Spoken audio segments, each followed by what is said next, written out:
रंग मन में दिखाए, प्रकाशित हृदय में ईश्वर।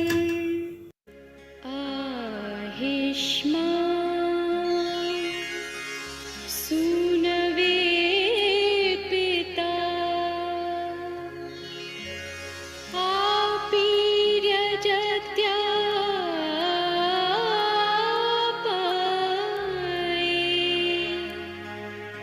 सखा सखी वरेण्यः सखा सखी वरेण्यः।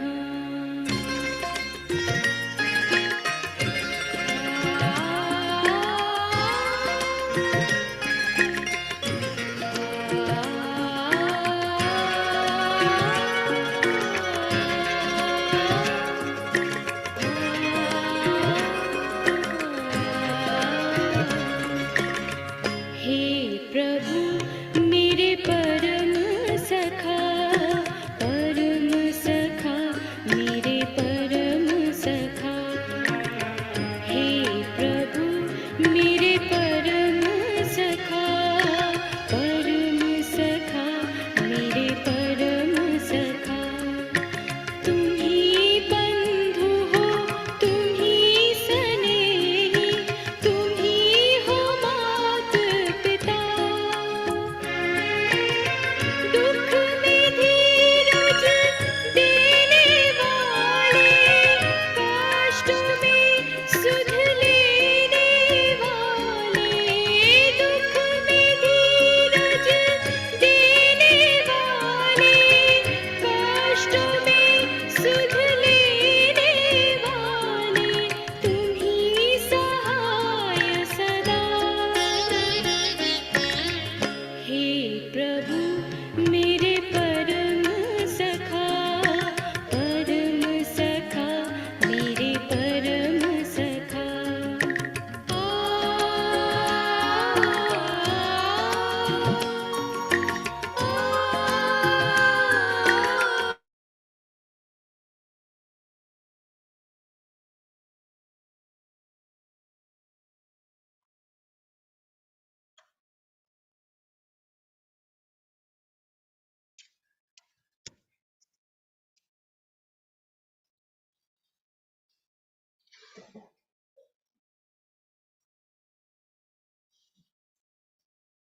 Hari Om, everyone.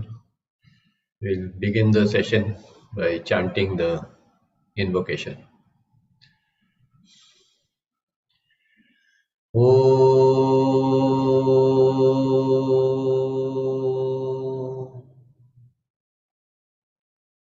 Om Sahana Vavatu Sahanau Bhunaktu Sahaviryam Karvavahe तेजस्विनावधीतमस्तु मा विद्विषावहे। ओम शांति शांति शांति।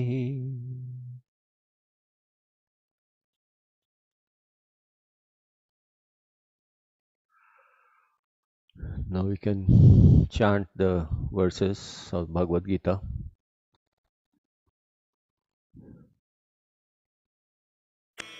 अथैतदप्यशक्तोऽसि कर्तुं मद्योगमाश्रितः सर्वकर्मफलत्यागं ततः कुरु यतात्मवान्।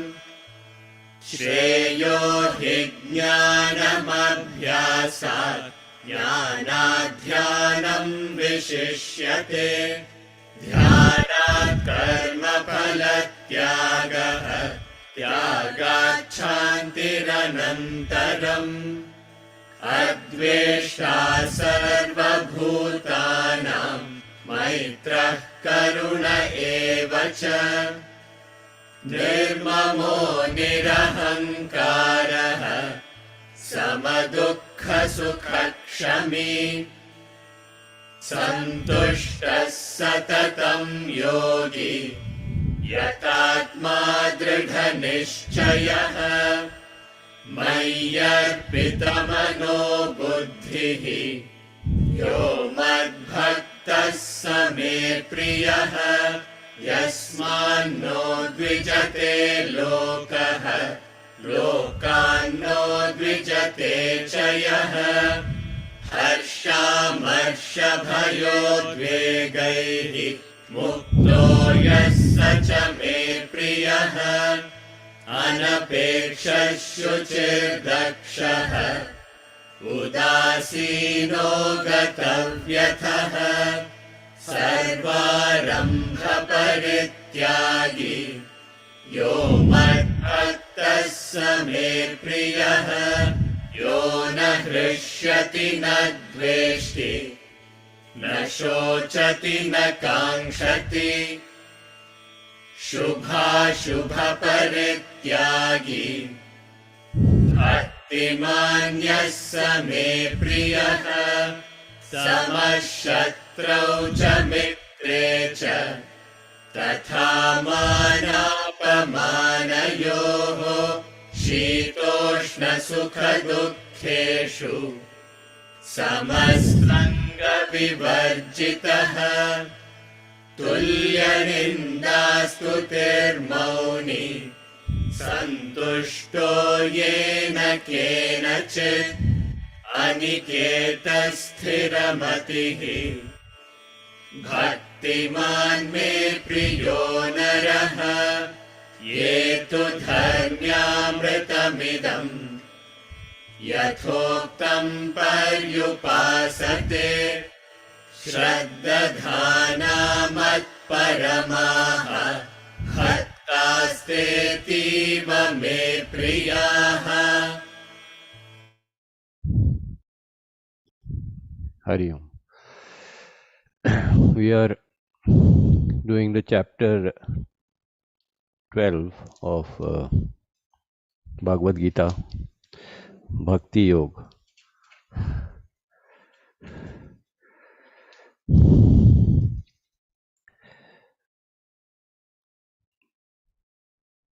See, you have to understand that knowledge that we acquire or we gain gets assimilated within us gradually.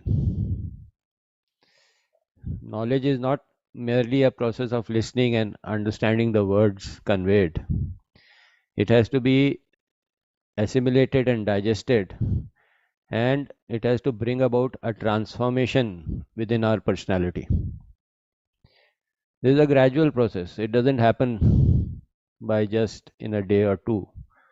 You have to go through the process of gradually bringing about that change within yourself. The change of perception, how you perceive things now, and when the knowledge is digested, it's a change of perception. It's not merely a matter of having some information. It's a change of perception.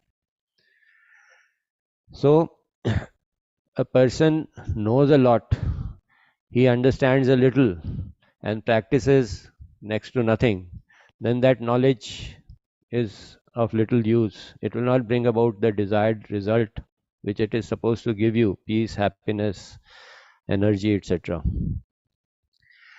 So, the process of manan, constantly reflecting upon it and practicing in your life until you begin to assimilate and see that change within yourself.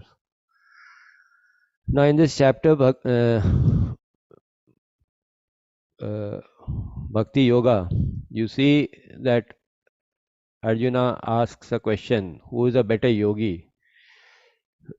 One who worships that abstract, formless reality, or one he worships you, in the sense one who worships a form, something which is tangible.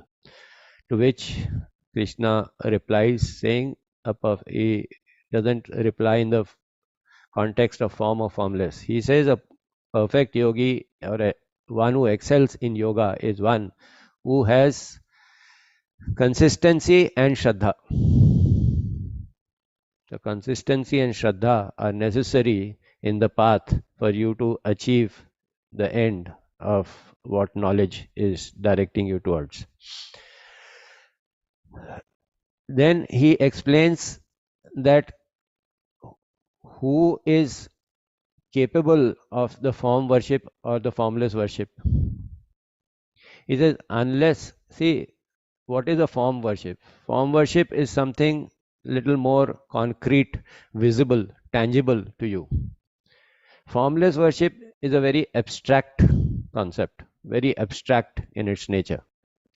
Now, unless the mind is prepared to connect to that abstract concept or idea, it will be remained like a kite which is cut off from its string and drifting here and there. It will not know where to go, what to do, because it's not able to catch on to it. Who is capable of formless worship? He explains that a person who has control over his senses. See, you may be praying to the abstract, but you have no control over your senses. You have no control over your speech. You have no control over your habits. You have no control of your activities. But you are trying to go and study in the MSc final year. It's not going to work because you will not get anything out of it. You have to prepare the mind to connect to that abstract. So a person who has control over his senses, who considers others equal, everybody equal. It's not I am superior or he is superior or this is superior, this is inferior. There is no superior, inferior. He considers everybody equal. Even a person of what he considers doing a menial job, equal. Everybody, animals, beings, all beings equal. And he who considers the welfare of everybody within himself, not only his welfare or his family's welfare, everybody's welfare. Such a person's mind has subtilized to such an extent that he can connect to that formless. But ultimately the truth is formless. Ultimately the truth is abstract. It is beyond words, beyond comprehension. But for us to reach that, a basic preparation is necessary. Greater is the difficulty of the person who is to reach the abstract, who is embodied. Embodied means who is still has lot of vasanas, lot of desires, lot of extroversion. For such a person to connect to the abstract is very difficult. It's like trying to explain a child some abstract concept which he cannot understand. See, in science also, you have two levels of physics. One is classical physics and one is quantum physics. Classical physics is to do with names and forms. All the development that you see around you, cars and aeroplanes and air conditioners and microwaves and computers, etc. This all has to do with classical physics. It has to do with name and form. But when it comes to quantum physics, it is such a subtle subject which baffles cause and effect also, which baffles all name and form, baffles science also. Now, to understand quantum physics, if we are not able to understand classical physics also, physics which can be conceived, seen, experienced, how are you going to conceive quantum physics? Quantum physics is superior to classical physics. But to understand and conceive it and to be able to relate to it, you have to first go through a certain preparation of the mind, of your intelligence, and you will be able to. So a person who is going to connect to the subtlest aspects, subtlest concepts of spirituality, a certain amount of basic preparation is required for such a person. And those concepts are, he must consider everybody equal, genuinely, not out of a show, but genuinely he feels everybody is equal. He should have proper sense control and he should feel the welfare of everybody, not only himself or his family. He should. This sort of then he starts. Then, like last time, what we were doing, the verses from 8 to 11, today we have to do the 11th verse. So just the steps that he has taken is the highest practice in spirituality is to sit and concentrate, meditate single pointedly on that one reality, on that supreme being. Meditate. You have nothing else to do. Sit and meditate. Concentrate on that one reality. Put your mind on that. Focus on it. You cannot reach it, but empty your mind and just think of that reality. Think of in reality means put your mind there. Whatever it is, it must come to your cognition. Download. It is downloading. You cannot think about it because you do not know it. But think about it in the sense like Newton thought, why did the apple fall down? He had no answer, but he thought, why did the apple fall down? He could refer to no books, he could refer to no Google that time, he could refer to nobody had the answer. He just thought, why did the apple fall down? Why didn't it go up in the sky? He just thought about it slowly, as he meditated upon that question. Various options started coming, downloading, and slowly clarity began to dwell on him, and he got an answer and he worked on it. There was no answer. He had no clue why it fell down. So we have no clue of that reality. When you meditate your mind on that reality, what is that reality? It's a question. You offload your mind of all other thoughts. You offload your mind of all other concepts. You offload your mind of every conditioning and just sit silently, patiently, like Nandi sits in front of Shivji. Patiently, quietly. Then clarity will come. It will dawn. It is your mind which is obstructing the clarity from coming because you are going on dwelling on your conditioning, you are going on dwelling on your known concepts and ideas, and you are going on dwelling on your own logical way of dealing with things. So the reality is not coming down, not getting downloaded, because there's so much of thing like that Zen story goes that a man went to seek knowledge, to which the Zen master started pouring tea into the cup. He said, first have tea. And he went on pouring. Even when the cup was full, he went on pouring. To which the student said, sir, the cup is full. It will take no more.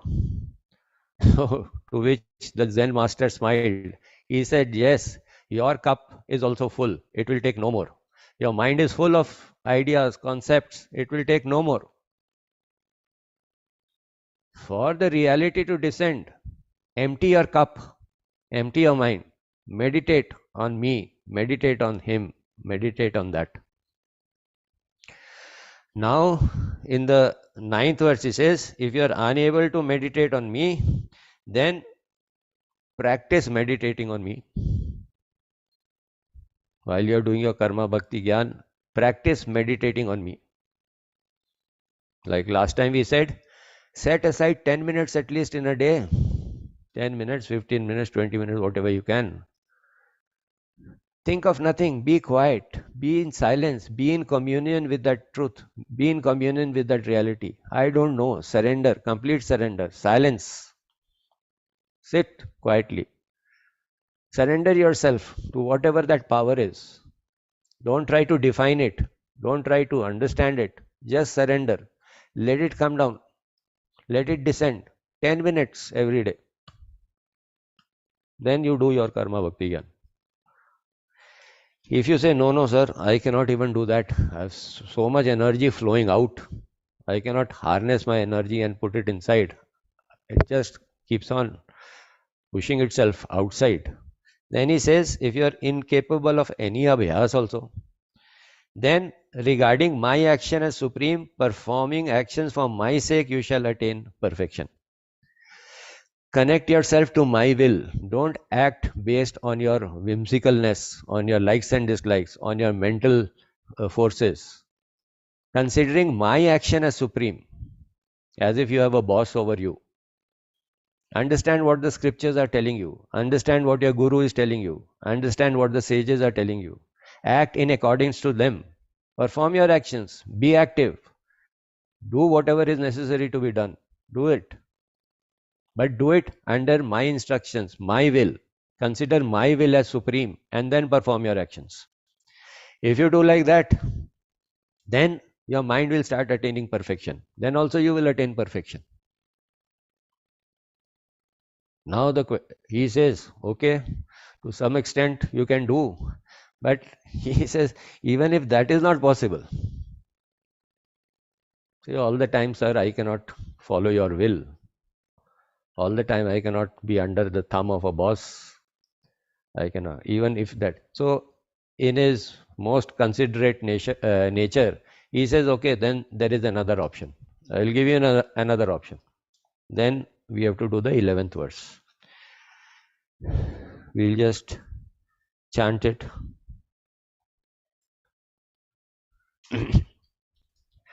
अथैतदप्यशक्तोऽसि कर्तुं मध्योगमाश्रितः सर्वकर्मफलत्यागं ततः कुरु यतात्मवान् अथैतदप्यशक्तोऽसि कर्तुं मध्योगमाश्रितः सर्वकर्मफलत्यागं ततः कुरु यतात्मवान्.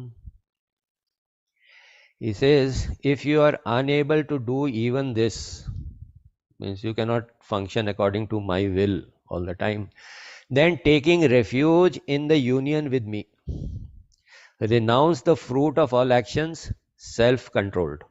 So these are the options that he has given. These are the parameters that he gives. That if you are unable to follow, just do karma bhakti gyan during the day, then what else do you want to do? No, sir. Sometimes I want to do my own thing. I have my own desires. Maybe I want to take part in competitive sports. Maybe I want to study English literature. Maybe I want to go hiking. Maybe I like to go to restaurants. Now, these things are not so necessary, but my nature propels me into doing something, listening to some music here and there. If you are unable to follow my instructions all the time, be connected to my will all the time, and your desires overtake you here and there, and you want to have your own agenda once in a while to perform, then taking refuge in union with me means with an idea to unite with the self. That is your purpose. Don't forget your purpose. With an idea to unite with the self, renouncing the fruits of all actions and self-control. These are the three parameters he says. If you want to follow your desires, then this is how you must do. See, desires have the power to take you endlessly into its embrace and take you away from your path. So you must have control. ठीक है, आपको थोड़ा खेलने का मन है, आपको थोड़ा सा टीवी देखने का मन है, कर लो. But get back to your path, get back to your activity with an idea to, this is not your purpose, this is just a distraction. थोड़ा मूड किया, थोड़ा जाके कॉफी पी के आए, चलो जाओ पी लो, अगर नहीं रुक सकते जाके पी लो. बट ये नहीं कि कॉफी पीने लगे तो वहीं बैठे रह गए, गप्पे मार रहे हैं, इधर उधर की प्रोग्राम्स कर रहे हैं, फिर वहां से मूवी देखने चले गए, फिर फ्रेंड्स के चले गए, फिर कहीं और चले गए, फिर अपना काम तो छोड़ ही दिया पूरा. Whole week you are absent.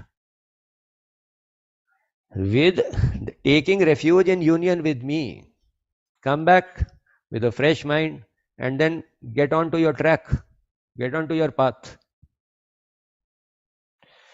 Renouncing the fruit of all actions. See, don't act with an idea. Supposing you want to play sports, मैं जीतूंगा कि हारूंगा, मैं फर्स्ट होऊंगा, चैंपियन बनूंगा कि नहीं बनूंगा. Forget all that. This is what distracts the mind away from its goal. You may become a champion incidentally. You may be the best player in your club incidentally. You don't play with that. You put your mind on God and then play with brotherhood. Enjoy the game. Don't get caught up in the results.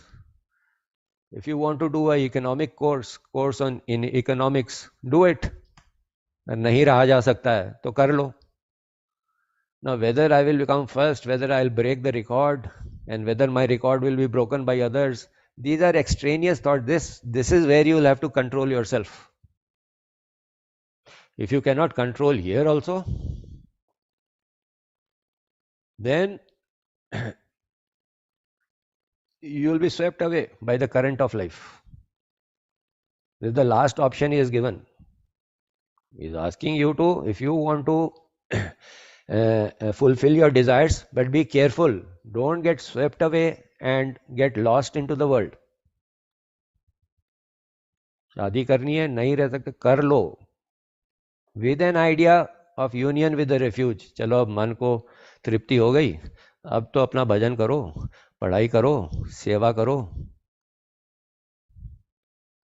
नहीं, उसमें भी fruits हैं. Then constantly you are going on and on with extra thoughts coming into your. Then the world will take over, and then you will get totally disconnected from them. See, a man is going on a journey from, let us say, Bombay to Pune. He has to reach that place as soon as possible because he has to meet a very, very dear friend. Now, Bombay to Pune journey, how much time does it take? 4 hours, whatever it takes. If he really wants to reach that very fast, then he will take minimum breaks on the way. Minimum breaks. Maybe one break for refreshing himself or something. Or he might very much need to have a cup of tea or snack. He might stop for some time. But if he is not so much in a hurry, he might stop at a place, enjoy some food there, walk around, and instead of 4 hours, he will take 5 hours to reach.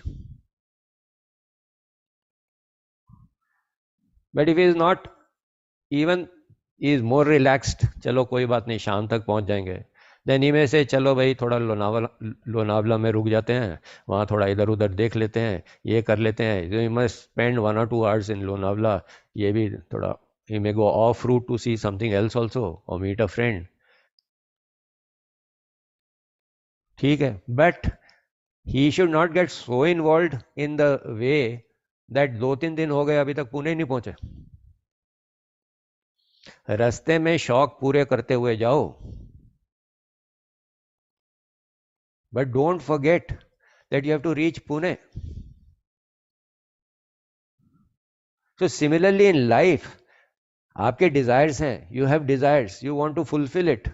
You cannot resist it. Otherwise, it is taking you away from your goal, away from your, you're not able to apply on the spiritual field without addressing your desires also. But the desires are not your goal. That is not your objective. That is not where you have to go. This knowledge you must have. Desires cannot give you that eternal happiness. Desires can only give you fleeting happiness here and there. Desires cannot give you that eternal happiness. If you get involved in the web of desires, then this is where you will reach where you are already. You lose your clarity, you lose your sense of peace and well-being. You will get caught in the struggle of life. You will go through the joys and sorrows of life and all sorts of problems. And then you will start looking for knowledge. Then you will start looking for a way. Then you will start looking for understanding. Once you understand the nature of desires, that desires may look enticing, but they are not your objective of life. You may have a cup of coffee, you may go here and there, whatever. But the goal of life is to reach and unfold the self-realization, self-understanding, understanding the essence of your being, understanding the essence of life. That is the goal of life. Not this relative world. This world of relativity cannot give you an absolute state of happiness because it is by nature relative. In this relative world, whatever you achieve is relative, conditional, temporary. If I say I am happy, I am happy because of certain circumstances, certain situations. If that circumstance or situation is changed, then I am not happy. This is called a relative situation, a relative condition, a relative statement that I am happy. If I say I am 60 kilos, is it an absolute statement? It's a relative statement. I am 60 kilos on earth. I am not 60 kilos when I am taken to the moon. My weight differs. Similarly, when I am on the equator, my weight is different. When I am away from the equator, my weight is different. My morning weight is different. Evening weight, there is a little bit of shift of half kilo, 1 kilo here and there. These are all relative conditions. These are not absolute truths. So when you say, I love you only under certain conditions. Your love is not unconditional. Your love. So other person also loves you because he loves you conditionally, not unconditionally. So since you're living in a relative world, and therefore your fulfillment that you have is also relative in nature. It cannot be absolute in nature. So when you delve in your desires, you must understand not to get caught up in it, not to be self-controlled. Don't get caught up in it. Enjoy it and go back onto your track. Go back onto the highway. You have to reach Pune. You stopped on the way, you met a friend, or you stopped at a shopping center, you looked around, then get back on the track and start moving towards your destination. So this is the fourth condition that Krishna says. This is the last condition. First is meditate. If you cannot meditate, try to meditate, abhyas karo. If you cannot do that, then follow my will, my instructions. If you can not follow my instructions and you need to do what you need to do, you want to do something otherwise, then don't get caught up in it. Do not get embroiled in the fruit of it. Be self-controlled and then start. Fulfill yourself and get back on track. Taking refuge in my union. The destination is me. You have to reach me. A lot of you are putting something on the chat which I'm not able to read fully because while talking. Do you have any questions? Does anybody have a question? Good morning, Arkoji. Alok, good morning. Good morning. Yeah. I've got a question. I have put it on the chat. So I've got a couple of questions. Anyway, my first question is, is regarding worship. Now, I may have misunderstood that from the context of basically worship. In the last class, you said worship is conviction and faith. Consistency. Consistency.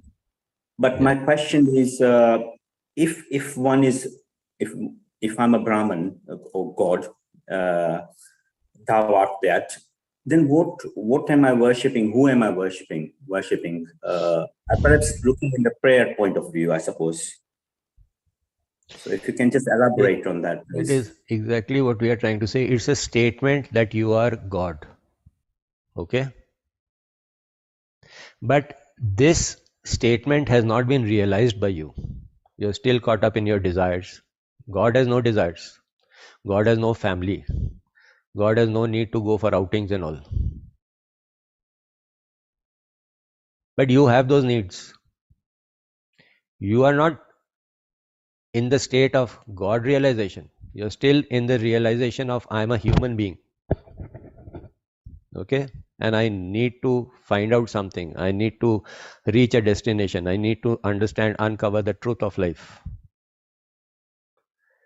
So you are at the moment a human being, a limited being, a jiva. So as a jiva, essentially you are God, but you are not realizing the fact that I am God. You are realizing the fact that I am a jiva. So a jiva is praying to God so that I can get out of my jivahood and identify with that supreme reality and merge into that. If I constantly think of my jivahood, how do I stop thinking of my jivahood? only when I have something else to think about. So I can think of Krishna, I can think of Rama, I can think of Christ, I can think of Buddha. Now, when I think of them, their ideas and their thoughts and their feelings start infiltrating into me and replacing my present state of being with a higher state of being. So I am Alok. I do not introduce myself as Brahman. Essentially, I am Brahman, but Alok is praying to Brahman. What's wrong with that? When I become Brahman, I don't have to pray to anybody because I am Brahman. When the river has become the ocean, it doesn't have to flow. It has merged in the ocean and it's become ocean. But as long as it is a river, it is having an identity. It flows. An ocean doesn't flow, it is still. But a river flows. So I identify with something which is superior to me. That is called prayer. I identify with Ram, I identify with Guru Nanak, I identify with Kabirji, I identify with whatever. Saint, sage, avatar, whatever I can, wherever I have my Shraddha, I put my Devta there and I pray to them. Like a young boy, a cricket who is very interested in cricket, he thinks Tendulkar is like a cricketing god for him. So he always puts his pictures there and he thinks about him and he tries to copy him and he tries to emulate him. So once he becomes also like Tendulkar, then they are just friends. Then he doesn't have to emulate him or anything. He also becomes. But before that, he worships him in a way. He looks upon him as his hero because his cricketing skills are very premature and Tendulkar's cricketing skills are very high. Similarly, my knowledge is I am deluded, I am in ignorance. God is all knowing, all pervading, omniscient. So if I pray to him or identify him or glorify him, connect to him, worship him, as this because there is duality. I am a jiva and there is God. There is a dual. As the duality is there, prayer is okay. Once the duality is gone, I cannot love myself. I am love. I can love another person. I can love another being. How can I love myself? I am what I am. So worship is always in a state of duality. As long duality exists, there will be worship. When duality is erased, then the worship is also transcended. Thank you. Hari Om. Yeah. Anybody else has a question, or we can continue with her? Sir. Yeah.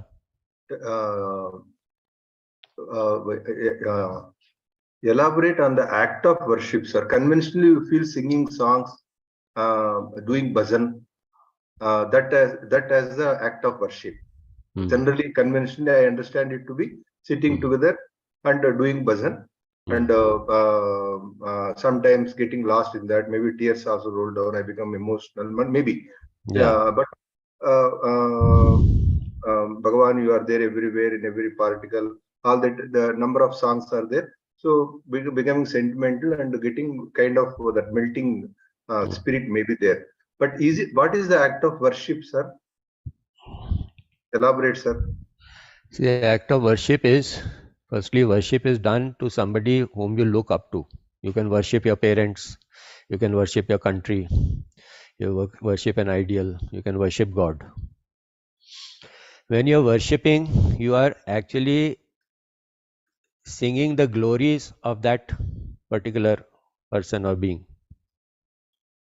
Like in a bhajan, you're singing, or you're remembering the good qualities of that particular person or being. When you remember their qualities and worship that qualities, it gives you a feeling of solace and goodness and a well-being within yourself. Ramchandra ji is like this and like that. You sing his glories and all. So you feel nice. Like a youngster who is stuck with a star, film star. He comes home and tells his parents, he did like this, he did like this, he wears like this, he talks like this. He feels very elated and happy by glorifying that person whom he thinks to be his hero. So in worship, we are actually emulating, or we are trying to connect and sing the glories or connect to the glories of that being who is all loving, all compassionate, who is looking after ourselves, who is so glorious, who is complete and fulfilled in every way. So when you connect to that, that sense of purity starts descending onto you. It's not mechanically singing a bhajan. It is Shri Ramchandra Kripalu Bhajuman. Then the whole personality comes into you. So if you think, whatever you think, that those feelings come into you. If you think of Neil Diamond, his personality will start functioning into you. If you think of Ravan, his personality will start functioning into you. If you think of Ram, his personality will start working. So when you are thinking of Ram and worshipping and admiring his qualities, glorifying his qualities, singing about his qualities, his wonderful being, then those things start impacting your mind and descending into you and washing away the impurities within you. So when you enter a pious place, a temple, those vibrations catch you. If you go into a club, a different type of vibration catches you. When you go to a park, a different type of vibration catches you. So when you go to a temple or a worship place, a very pious type of a vibration catches you within you. And it is helpful in your journey of attuning yourself to that Supreme.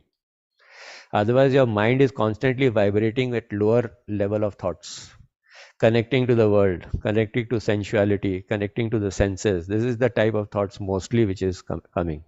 So it is never getting a higher flight. Through worship, the mind gets an aid to develop a higher flight and connect to the higher self. It is an aid. So when you sing, when you worship, sing His glories, the mind starts shifting its attention and vibrations to a very high level. And if you do it regularly, then the impurities give way and your mind becomes more and more purified. Thank you, sir. Thank you, sir. Yeah, thank you. One question, sir. Yes. Sir, one question. If this is true, that when you are seeing the form at every level, whether it's in the temple or garden, or if you go a step further, these formless, the what is with form, if you go to the formless and you see everything is Brahman, let's say, as per chapter 4, verse 24, I am Brahman, eating Brahman, oblation is Brahman, offered is Brahman to Brahman before eating meals. Yes, so if every time we think of that, like I'm in the bathroom, this is Brahman, or water is Brahman, or whatever is Brahman, so that sort of thoughts will flow into you. See, when we are saying everything is Brahman, we are not actually seeing or believing it. It is a very mechanical statement. Agreed. So until it is a mechanical statement, everything is electron, everything is proton. So you don't become a scientist. You don't become Niels Bohr. Agreed, sir. Because when he says everything is electron and protons, he has a direct experience of it. He has a deep understanding about what he is saying.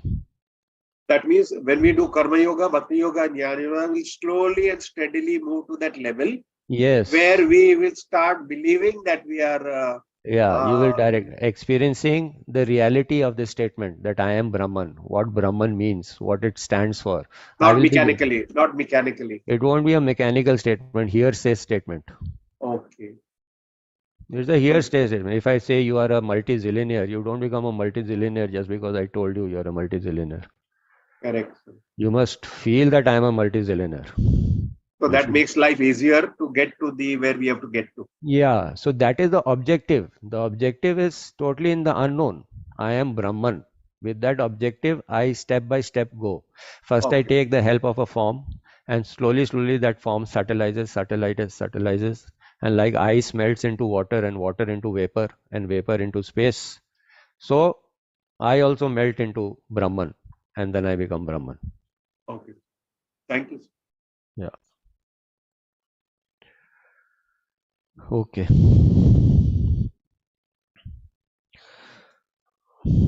So now the question is that when I am functioning in this world and fulfilling my desires, the desire itself takes over my personality, and I start pursuing the desire, more money, more fame, more this, and I lose my direction of going where I need to be going. Your direction is there towards Brahman, towards that reality, towards understanding that supreme reality, which is unknown to you now. Desires are an obstruction on the way because they are constantly putting you away and pushing your mind into sidetracking it. So if the desire is very strong and then you say that without fulfilling it, I cannot think of God, I cannot continue. Supposing on the way you need to stop to refresh yourself, then you better stop and refresh yourself and then continue with the journey. But if you get down to refresh yourself, then you see a beautiful market there, and then you start shopping, and then you see a restaurant, and then you start eating food, and then you meet friends, and you start having a program, and then you start doing anything, and then whole week is gone there. You just stopped for 10 minutes, and today 1 week has gone because one program led to another program and went on and on. So when are you going to reach your destination? If you are hungry, you stop, have your food, and start going. If you urgently need to meet a friend or need to look at a beautiful park which comes on the way, okay, take a round or two, go around it. Then get back and get onto your journey. Don't get involved in these desires. Don't get involved in these things. Today, people are all running after outside success, outside pleasures, outside, and they've got so embroiled in the world, so entangled in the world. They've lost the awareness of the reality. They've lost the awareness of the destination. Chalo, chalo, chalo, chalo. Everybody's in a hurry, hurry, hurry, hurry, hurry, hurry, hurry. Like a professor who was getting late for his lecture. He sat down in the taxi and said, "Come on, hurry, hurry, hurry." So he started driving very fast. After 5 minutes, he said, "Do you know where you're going?" He says, "You told me to hurry, so I'm hurrying." So he's driving full speed. But you don't even know where you're going. So everybody is in a hurry. But if you stop and ask him, "Sir, where are you going? What is your purpose? Why are you doing?" "Oh, no time to answer that question also." So go on hurrying. Live your life with awareness of the truth, and what helps you in sometimes fulfillment of a desire in an intelligent way helps you achieve your purpose and fulfill it in an intelligent manner. Otherwise, it will constantly disturb you. Vedanta is very practical. It lets you understand things in a very practical manner and takes you step by step towards the higher. It doesn't say कि सब कुछ छोड़ छाड़ के सन्यासी बन के live under a tree. It doesn't say like that. What is important is not how you conduct yourself outwardly. What is important is what is happening within you. What is going on within you? With your mind attuned to that reality or not? The mind is attuned to that reality even while eating food, like you were saying, Brahmarpanam, Brahma, Avi, Brahma, everything is Brahman, Brahman. Even when you're having a shower, you're connected to him. Even when you're driving your car, you're connected to him. Even when you're in a party, you're connected to him. That is important. You may be sitting in a forest and thinking whether you got your house keys with you or not, whether the bai has come to the house to clean the place or not. Then you're sitting in the forest, you're not connecting to the self. You're connecting only to the worldly things. The important thing is to be connected to that reality. Like a scientist is connected to his research. He still has a household. He may still have lunch breaks. He may still go out for a walk in the park. But he's connected to his research. He's thinking why things happen the way they do, etc. Whatever his research is. Similarly, for a spiritual man, before he understands everything is Brahman, his mind must be connected to Brahman, connected towards that reality, connected towards that supreme in everything that he does. Even Grihasthi is known as a Grihasth ashram because Grihasthi helps you in your spiritual path. If it doesn't help you in your spiritual path, then it is like any other activity. But Grihasthi, if it is taken as an aid to connect you so that your mind is peaceful, satisfied, and then you can apply yourself to your worship or your studies better, then it becomes an ashram, Grihasth ashram. So like that, we have to make our lives work in a way so that our mind gets connected to the self, to that reality under all undertakings of life. That which aids in connecting you to that reality is called yoga. Anything which takes you in a way that it disconnects you from that reality, then it is. So you must live in the life of awareness. Don't live mechanically. सुबह उठे, चाय P, newspaper पढ़ा, car में बैठे, चले गए office, काम किया, शाम को आए, थोड़ा इधर उधर टीवी देखा. So mechanical. A man went to a sadhu. He wanted to be very successful. He wanted to have success. So he went to a sage saying, "Can you tell me how to be successful?" So the sage said, "Okay, you see, this river is flowing. Behind, on the banks of this river, there's a magical stone. If you can get hold of that stone, it will do miracles for you. You can make as much money you want, as much success you want, you will have." He got very excited. He said, "How do I find that stone? Where is that stone?" He says, "It is on the banks. You'll have to find it. The only clue is that that stone is little warmer than the other. Other stones will be cool. This stone will be a little warm." So he got very excited. He sat down. Every day in the morning he will come and spend hours picking up stones and throwing it into the river. Picking up stone, throwing it into the river. Picking up stone, throwing it into the river. So hours went into days, days went into weeks, weeks went into months. Now he had become so habituated picking up the stone and throwing it into the river that one day he got hold of the right stone. Without realizing, he picked it up and threw it into the river.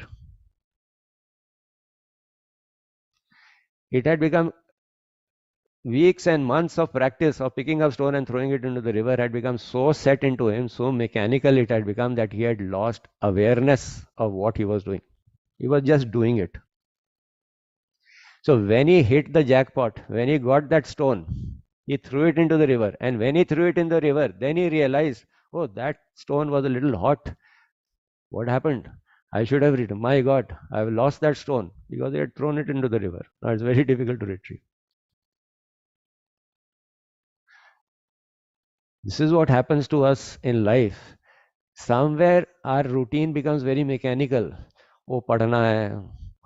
Somebody told me that 5 to 6 I have to study every day. So study karo. Walk pe jana hai. Walk pe jana hai. Yoga karna hai. Yoga karna hai. Office jana hai. Office jana hai. It becomes very, very mechanical. You lost your purpose. Then the mind meanders into desires. अच्छा चलो जाके coffee house में बैठ जाओ. अच्छा जाके shopping कर लो. अच्छा जाके शिमला घुमाओ. Etc. etc. It starts meandering into all this because it's lost touch with that thing. Your life becomes worship is also become mechanical. ओम जय जगदीश हरे जय बोला घर चलो हो गया जी हो गया प्रसाद बांटो खाओ घर चले जाओ. There is no heart into it. There is no purpose into it. There is no life into it. It's just a mechanical ritual के 6:30 बजे आरती करना है तो चलो आरती करते हैं पढ़ना है ऑफिस जाना है खाना खाना है. So they say live a life of awareness. I'm not just doing yoga for the sake of doing yoga. It is helping me develop my consciousness, develop my awareness, lift myself spiritually, Help me meet with that Supreme, that reality. What I'm studying is not a mechanical thing. I've understood, I've known all the concepts. Now you can ask me any concept, I can tell you. I become a Vedantin. No, it has to be absorbed inside you. It has to become functional inside you. If you see that love everybody, scriptures say love everybody. Do you feel that pulsating love inside you? Then what are you studying? What are you repeating? What are you explaining? What are you talking? It says, be compassionate. See the oneness. There's a long way to go. It is not to give lectures to others. It's not to start expecting, oh, you see, the scripture says love everybody, but nobody loves me. They're not talking about loving you. They are talking about you loving everybody. So you say, nobody loves me. What can I do? How can I love anybody? If you feel, if you love it, you are the student of this subject. You have to practice. If you cannot practice, how do you expect others to understand it or practice it? So when you are reading a book, Bhagavad Gita, and you are seeing the gap between what you are doing and what you are practicing, then you study Bhagavad Gita in a different light altogether. It becomes very alive. It becomes very something which you need to apply yourself, understand. It infuses life into it. What does Krishna mean by not having desires? What does Krishna mean to be not motivated by fruits? What does Krishna mean to be detached? It doesn't sound very sort of practical or engaging. But Krishna is full of life, is meeting everybody, is full of fun and frolic. What does he mean by detachment? What does he mean by not having desires? Look at life of Krishna. It seems that is as if it is full of desires, but it is not. So what does he mean?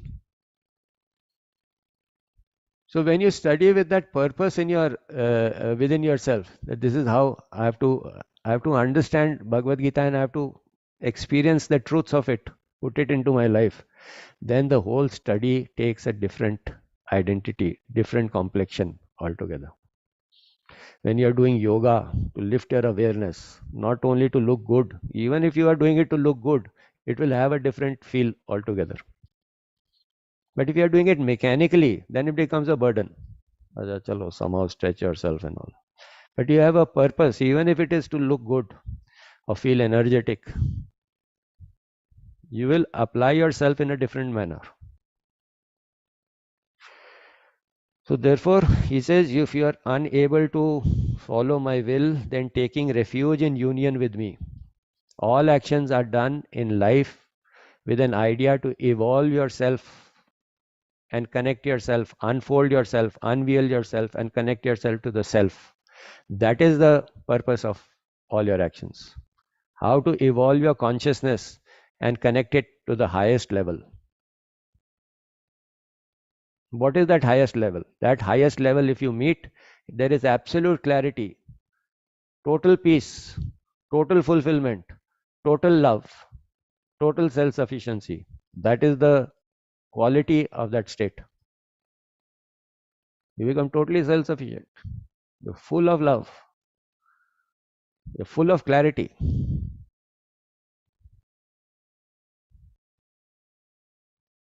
And if I am not peaceful, if I am not full of clarity, then there's work to do. And what is that work that you have to do? Bhagavad Gita is explaining you that. You follow it. You study with that eye. That what is, how do I function? How do I reach that state of fulfillment, completeness?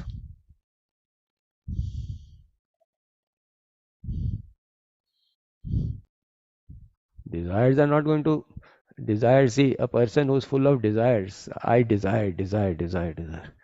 A person who is full of desires is a person who is full of emptiness.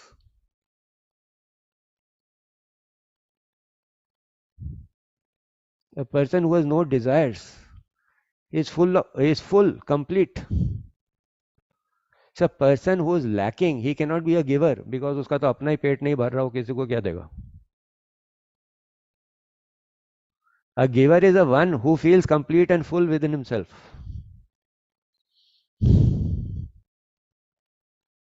There was a man who God approached two people and they asked कि भैया कुछ मांगो, whatever you want, ask. So one man said, sir, make me a person who just gives everybody, gives. Make me a giver so that I give to everybody. The other person said, make me a person who doesn't have to give, just he keeps taking.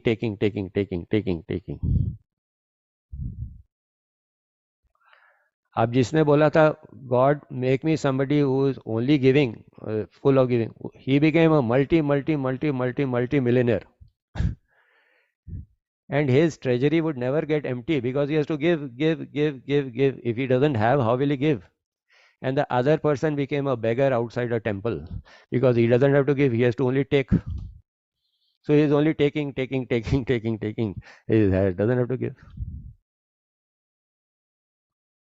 So when you are a taker always, you turn yourself into a beggar. Oh, nobody loves me, nobody cares for me. Oh, I am so this, I am so that. What has the country done for me? As if you have done lots for the country. But when you are full of joy, full of love, you don't say nobody loves you. You are so full of love, you give love, you give joy, you give everybody everything. That comes back 100 folds to you. 100 folds it comes back to you. So when you are full of joy, how to become full of joy? You're always begging for joy. You're always begging for love. You're begging for attention. This state is because we have become captives of desires. We think desire gives us happiness. It gives you temporary happiness and makes you captive and makes you a beggar, turns you into a beggar rest of your life.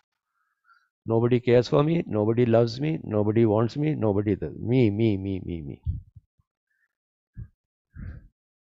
When you rise above desire and you unfold that love within yourself, you unfold that joy within yourself, and you unfold that fullness within yourself. Krishna is all the time giving. So everybody wants to be with him. He becomes like a magnet. Everybody wants to be with him. Even if he is being mischievous, everybody wants to be with him because he's a giver. Why is he a giver? He's a giver because he is full. A man who is full, he is a giver. A man who is empty, he is a taker. So a person who has risen above the desires of the mind and is satisfied in the self, within the self, Sthita Prajna definition is this. A very simple definition. A man who has renounced the desires of the mind, is satisfied in the self by the self, is a man of perfection. Instead of realizing your fullness, you are constantly pursuing emptiness within yourself.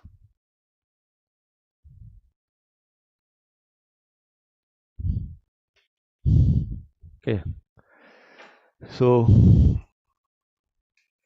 we'll I think the time ho gaya hai, so we'll have to conclude for the day. We'll continue with the 12th verse next time. We'll say the verse and conclude. Om Purnamada Purnamidam Purnat Purnamudachyate Purnasya Purnamadaya Purnameva Vaishishyate. Om Shanti.